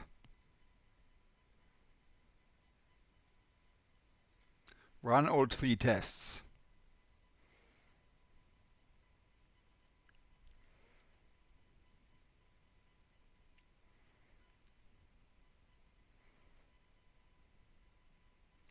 So, yeah, now it works.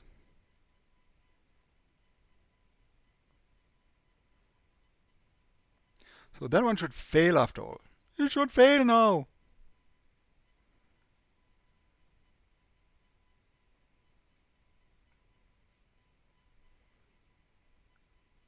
It has a red LED, yeah. You do the create thing. You find the current state. Assert not empty. I'm testing something which is wrong. Oh, it has cool shoes. Yeah. I'm sorry. The wrong test.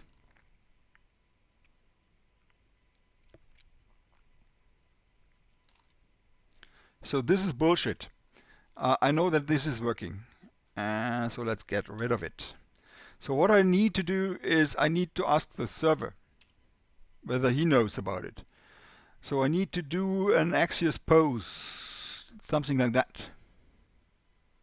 But not a submit, but a query.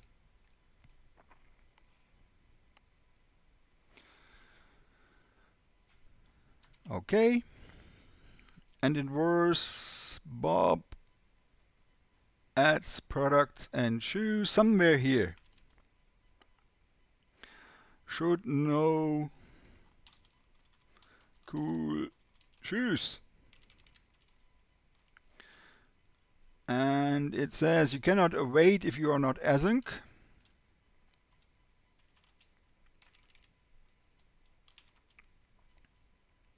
Yeah.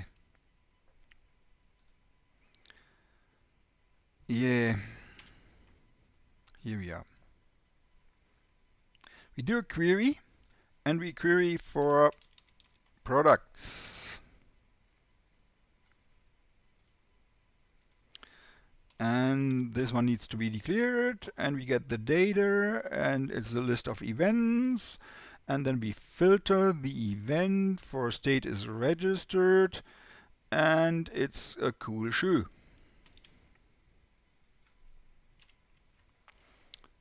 And we expect that one to be not empty. I love that one.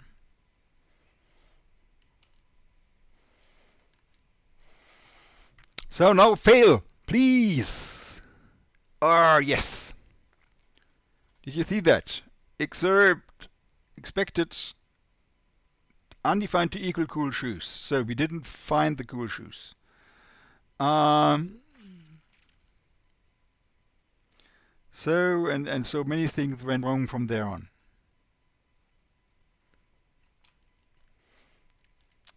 Yeah, probably because this exception failed. It didn't do these things here. I'm not sure. Okay, so now fix it. Fix it, fix it, fix it. This is done in ARM. We can copy it. Actually, what we need is this line of code. from the suppliers edit, it needs to be done in the products edit thing. That one has an OK action, and it actually it says, hey, I would like to have a product with this barcode, this name, and this image URL, and this should be done in the main state. And in addition, I would like to fire an event. And so the thing that I propose to do is have supplier event. Yeah, is to have a new method, have product event, which still needs to be implemented. And this needs to be done in main state. And there is a have supplier event operation, which I'm probably able to copy. And then I look for have product and put that one here.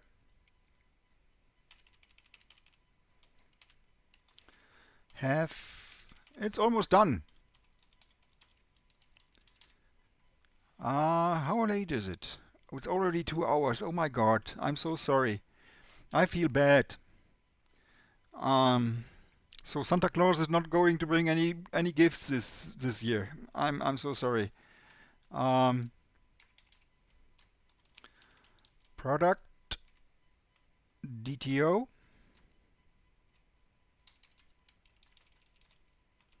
This one is a product DTO,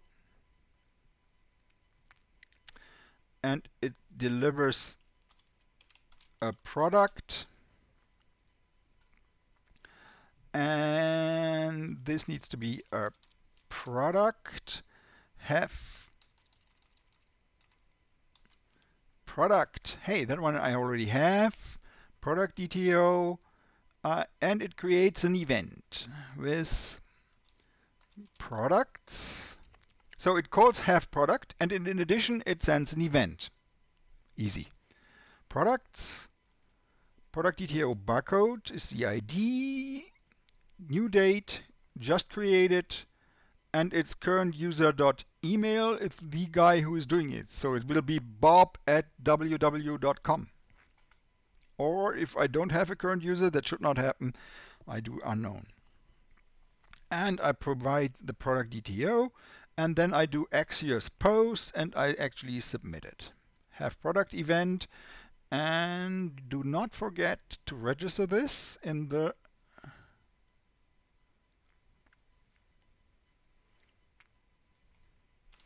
constructor. Otherwise, it will throw a nasty error message. This dot have product event dot bind this. Oh my God. Yeah, looks good for me. Might work. So, and this has been used in. Come on. No, go back. I wanted to go to products edit. Have product event, barcode name image URL, so it's just have it and create the event to tell the service. And I'm not sure. So the have product event is asynchronous, and here it does a very long wait.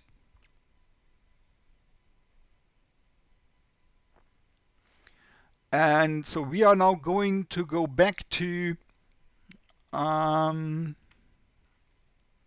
but it has already done that one. Yeah, I should do the job. So the question I'm concerned about is if I change to the products page before this sending has been completed, that might have some nasty effects. I'm not sure about it. I just feel not comfortable with. I just say, oh, wait until it is done. So if I change to the product overview page, it will query the service for the list of current products. And that one is not yet there. And so I have no idea what is going to happen. And so let's just have it serialized, and I feel safer. Please at home try it without this and tell me how it works. Okay, should work now.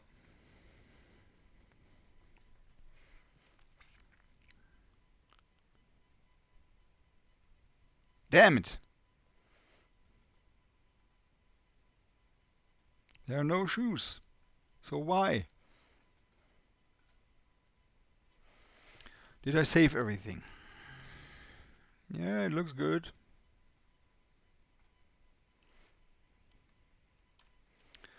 Did it compile? Yeah, it looks good.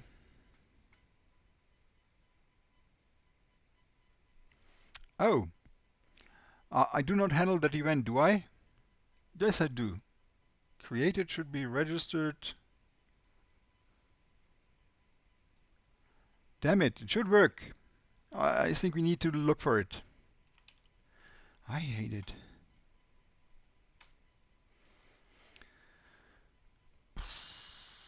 Oh, looks good. Assertion error expected undefined to equal cool shoes.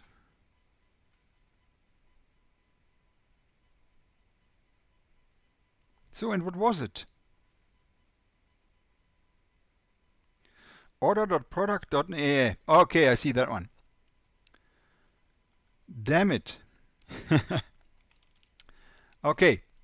The problem is in our test. The test is old and it has somewhere here a list of orders, and that one is not working. Because I asked for order 0 and there is some other order in our list, and there are multiple those, there are multiple tests, and that's probably causing the problem here.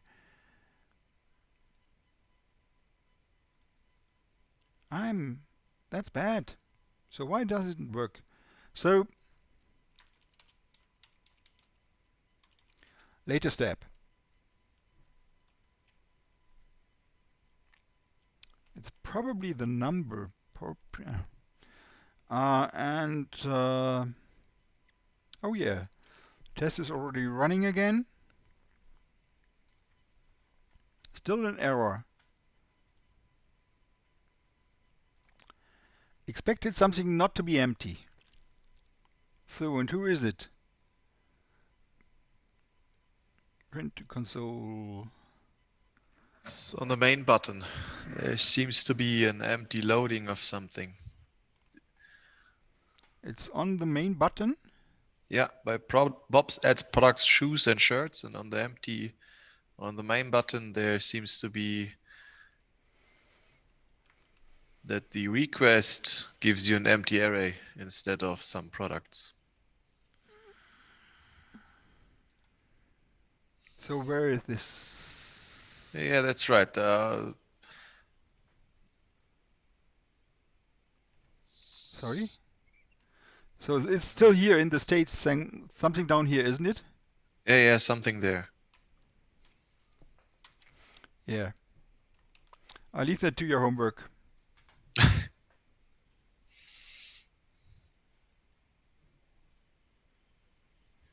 No, it's Hmm. not down there. It's in Bob Arts.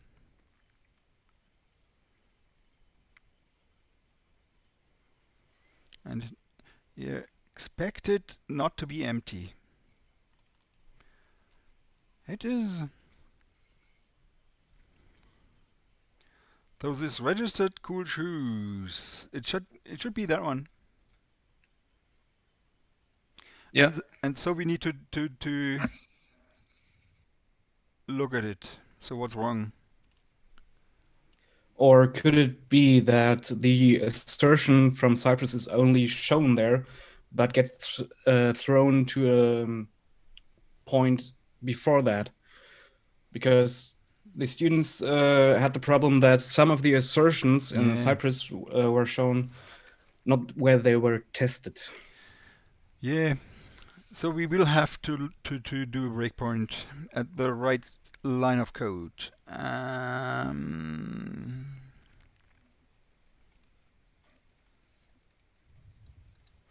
That is hard to find. Bob adds product shoes. Hmm? A.send response data event list. Event list filter. Expect result not empty. Should be here, shouldn't it?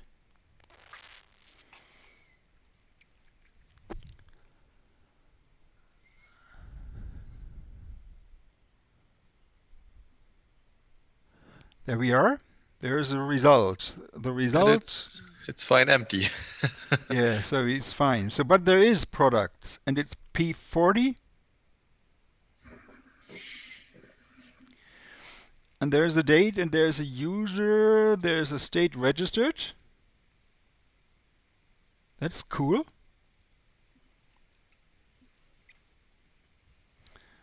And the payload has a barcode telling and a name red LED. It's P40 and red LED.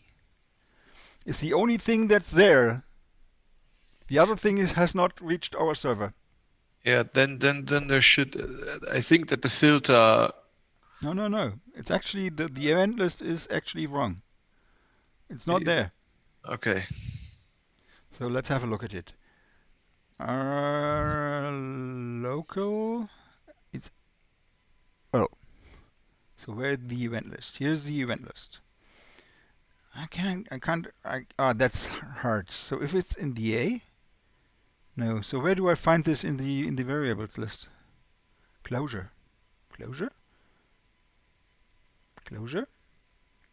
Event list. Topic.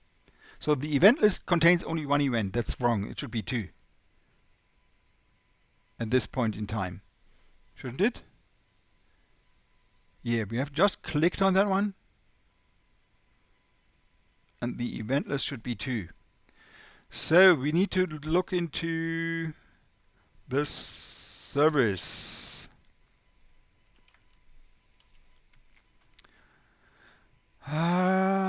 Whether it's going to be there. So that one runs in the debugger. That's cool. And it says there is Kali. There's red LED. Ah, come on. It's really going on randomly and I can't see anything. There's Bob.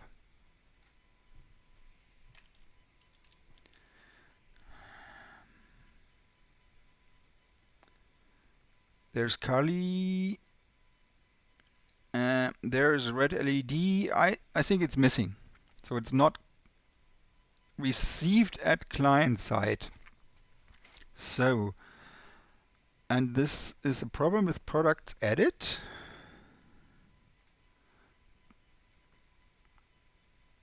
Products edit. OK action, have product event and wait for it.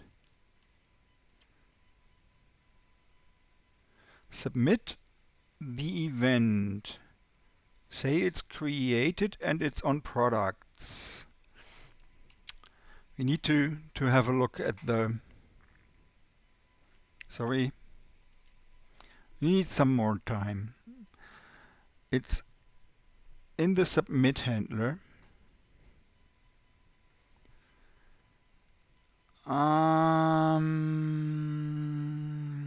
In the submit handler, there should be a handle. Should we have a look here, or should we go down into the handle object of in the products editor already? Yeah, let's have a look at there. It's not that frequent. Products. This is a really product command handler. Handle. Let's be here. Yeah, I love it. And let's run the test again.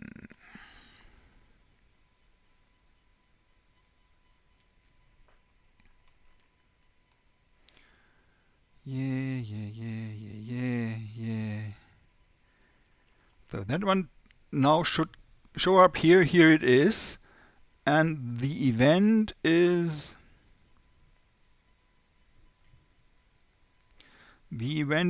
a product ID P40. Ah, come on. Created products, and the payload is P4 LAED. That's okay. Continue. And no one shows up again.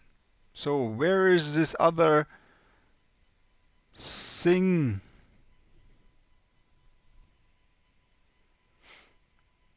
Doesn't reach me.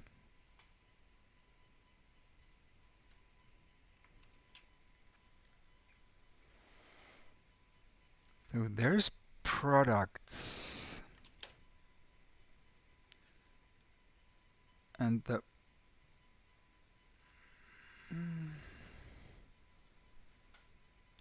perhaps a typo.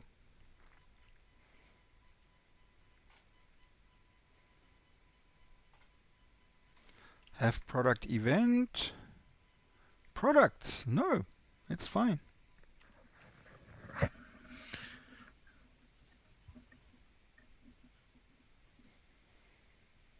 It waits for the response. Should we check the error in the response code? Can we do that?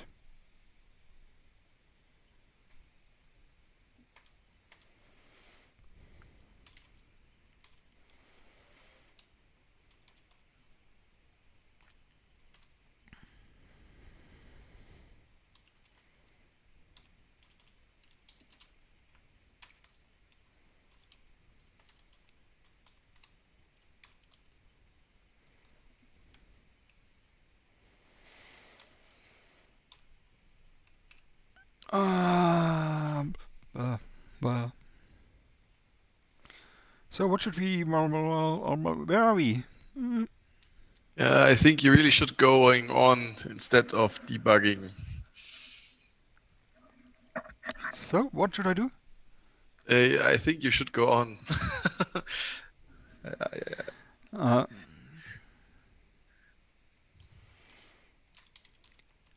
Yeah. Dollar. Just let's complete this. Response dot. I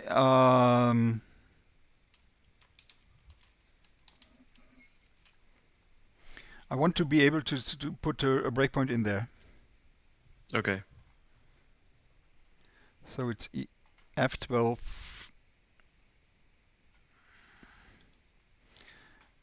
And its sources, and it's nothing of those. It's should be product edit TSX, that one. And that seems to be a problem. This is old code. No, it's have product event, but it's not containing that one already.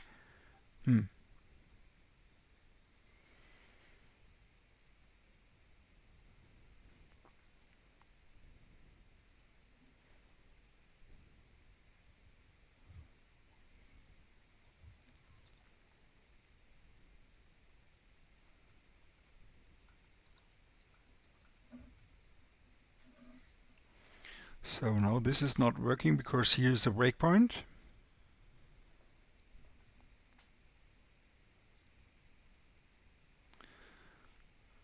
Go on.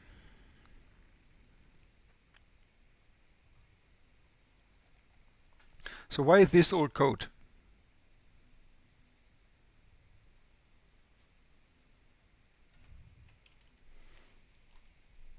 Products edit.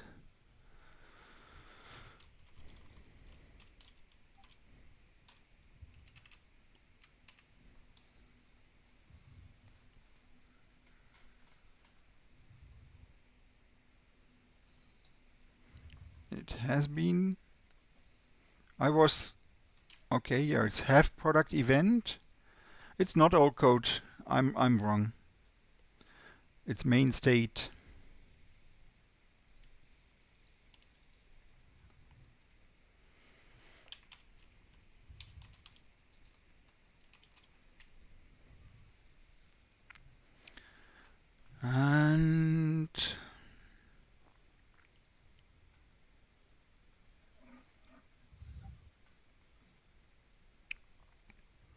Have product event. I want it here. I actually want it here. Okay, let's go through it.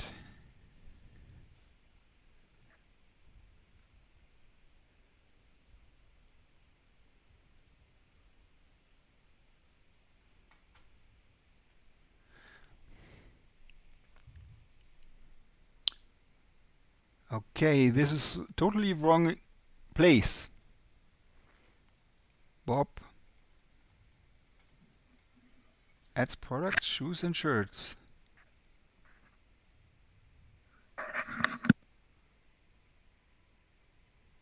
Yeah, it is good. Here it is the Access default post, and that one is already later.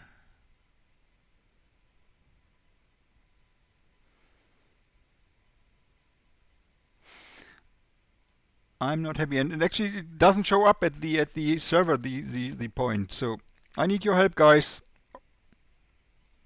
Or should we stop here? And we will find the solution in the Discord. Sebastian, what do you think? I'm not going to find it. Yeah, you will do not find it yet. Yeah. We should scan about it in a later time. Yeah. Oh, that's bad. So you were listening all the time, so why didn't you spot the faults? Guys, come on. I'm not sure what's wrong. I think it should work. It's probably not existing. Should restart anything. Yeah. Okay. I'm very unhappy. In principle, this works. And we have done all these things here, and it shows up everywhere, and the server knows about it, and everything is great.